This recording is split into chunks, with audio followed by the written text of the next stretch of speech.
How's it going everyone, and welcome back to a brand new Star Wars Battlefront 2 video. And in this video we're going to be talking about Battlefront 2 and its potential in 2020. And the recent revival of Battlefront 2 has really paved the way for 2020 to be absolutely huge for the game. So in this video we'll get into all the content we could potentially see. We're talking maps, heroes, reinforcements and more, and sort of just discuss the currently expanding player base and how that could contribute to 2020 really skyrocketing Battlefront 2.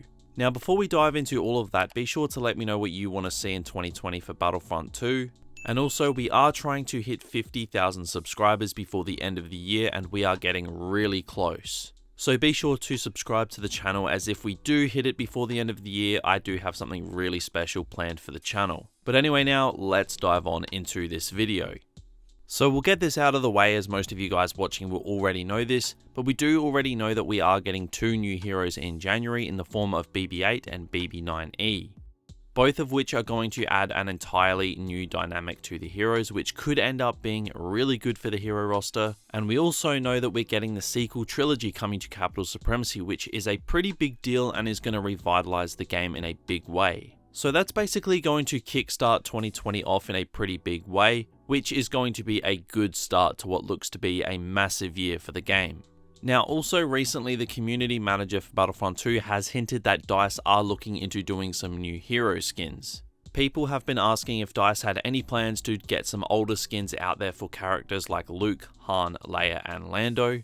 And we got the hint that that is not a priority because the villains don't have enough hero skins, so it looks like villain hero skins are getting looked into big time.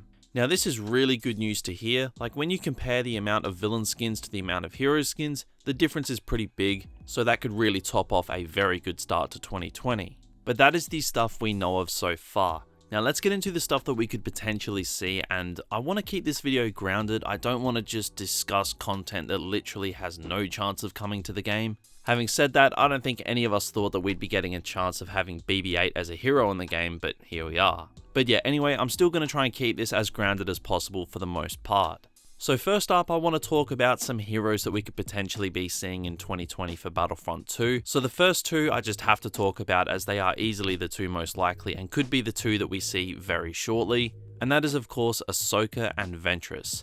Now I have discussed these two in previous videos, so I won't spend too long talking about them. But the Clone Wars TV show drops on Disney Plus in February. Now, we don't know of anything so far in February for Battlefront 2, and this would slip in very nicely. Now keep in mind, way back last year, there were a lot of talks about there being a ton of female heroes being added to Battlefront 2. And since then, the four heroes that we have had added to the game have been General Grievous, Obi-Wan Kenobi, Count Dooku, and Anakin, all of which are dudes. Now, unless Grievous identifies as a female turtle robot or something, I don't bloody know. It is 2019, people can identify as a stick if they want to. But anyway, there's no females there. So if those leaks and rumours still hold merit, seeing Ahsoka and Ventress would play true to it. And seeing as those two seem to be the most likely new hero additions, you can't help but wonder. Now, the last hero added to Battlefront 2 was in February of 2019. Now, I don't think the hero designer at DICE would have spent nearly the past year just working on BB-8 and BB-9E. There has to be other heroes in the works. So again, all fingers point to Ahsoka and Ventress. As yeah, I really don't buy that the hero designer has just been working on two soccer balls since the start of 2019. Like, there's just no way. So that is pretty much what makes me believe we will see not just Ahsoka and Ventress, but potentially some heroes from the Battlefront 2015 roster, with the two most likely to be Jyn and Krennic. Obviously the other heroes from Battlefront 2's predecessor have a chance to be added as well, but I think these two are the most likely, and given the way this game is going right now, I would not be surprised in the slightest if we saw heroes like Mace Windu, Jango Fett, Padme, or even Plo Koon, as Plo Koon mods for this game, they are peak. And if Padme was added, it would keep true to the rumours of more female heroes. So the heroes that I think are totally in the mix, like I said, are Ahsoka, Ventress, Jyn, Krennic, Mace Windu, Jango Fett, Padme, and Plo Koon, with a chance of course Greedo, Nien Nunb, and Dengar. Obviously we are not going to get all of them, or even half of them, or who knows, probably not even a quarter of them, but I think this is the general pool of options that we could be seeing in 2020. And I mean, if even 2 of them come true, then you can count me in as excited. But now let's move on and talk about some potential new maps for 2020 in Battlefront 2. Now in my opinion, maps are the one thing that Battlefront 2 really does need the most. Like I said before, if you're new to the game, you might not think that, but for those of us who have been playing the game since launch, you'd be able to tell that most of the game modes have gone pretty stale because of the lack of maps. So the first map that I wanted to talk about in this video is Coruscant. Now 6 months ago, I thought the likelihood of us seeing Coruscant in the game was really low. But given how much of a bang Battlefront 2 has been making lately, I would not be at all surprised if EA start funding more money into this game.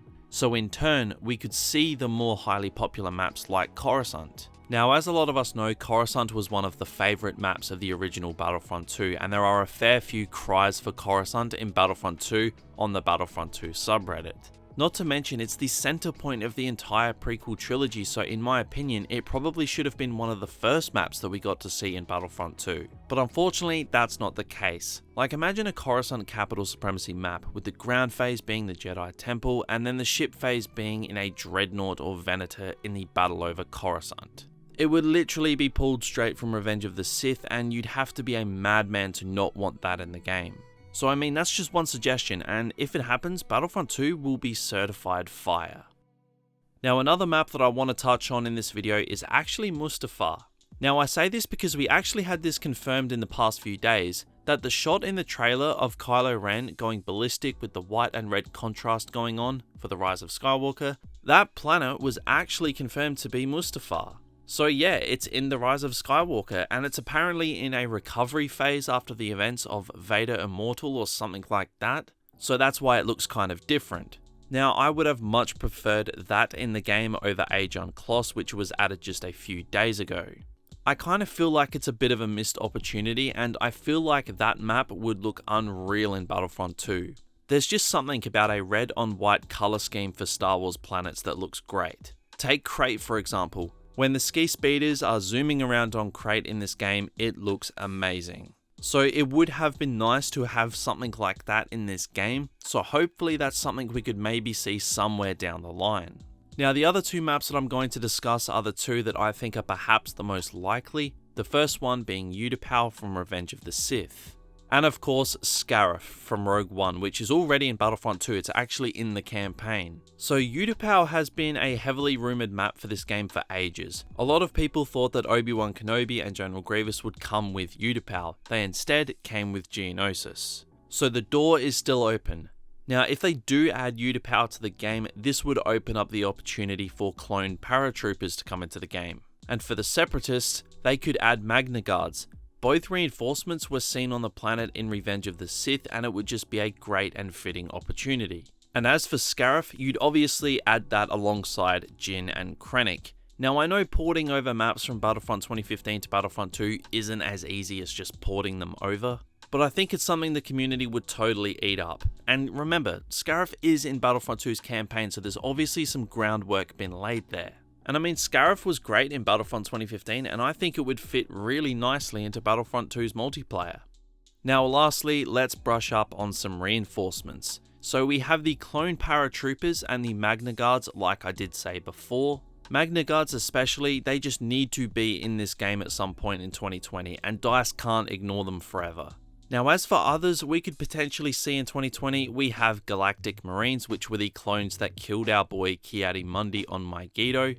We also have the Knights of Ren. I actually think that they would work really well as reinforcements. They didn't do anything in the Rise of Skywalker that made me think that they could not work as reinforcements. And the other 2 that I think are quite possible are the Emperor's Imperial Guards. They were in Battlefront 2015, so there's no reason to think they couldn't come into Battlefront 2. And lastly, the Rebellion Honor Guards, which were also in Battlefront 2015. Now notice that I did leave out options like Praetorian Guards, as I think they just sort of missed their window. And I also left out a few other obscure options, as like I said, I wanted to keep this a little bit grounded. So I realistically think that Paratroopers, Magna Guards, Galactic Marines, and the Emperor's Guards, as well as the Honor Guards, could potentially come into Battlefront 2, and as for the one that's maybe a little bit more unlikely, the Knights of Ren. So there is a lot of potential content here for Battlefront 2 in 2020. And that is why Battlefront 2 has, again, so much potential, and it shows why Battlefront is going to have a massive year next year. The year from what we know so far is starting off really strong, and all fingers point to us getting a ton more content given Battlefront 2's recent revival. And I think most of the stuff in this video is actually quite likely to be seen in 2020. Obviously, not all of it. But if the game continues in its upward trajectory, there's no reason that a lot of this stuff can't make it into the game in 2020. So guys, what do you all think of this? What do you think we will most likely see next year in Star Wars Battlefront 2? Let me know in the comments below. I think we're in store for a massive year next year for Battlefront 2, and I'll be covering it all right here on the channel. So be sure to subscribe for more Battlefront 2 content. And if you did enjoy this video, then be sure to drop a like, as it does help out the channel a great deal. But I mean, yeah, that's pretty much going to do it for this video, so be sure to let me know in the comments your thoughts, and thank you all for watching. I hope you all have a great day, and I'll talk to you all next time.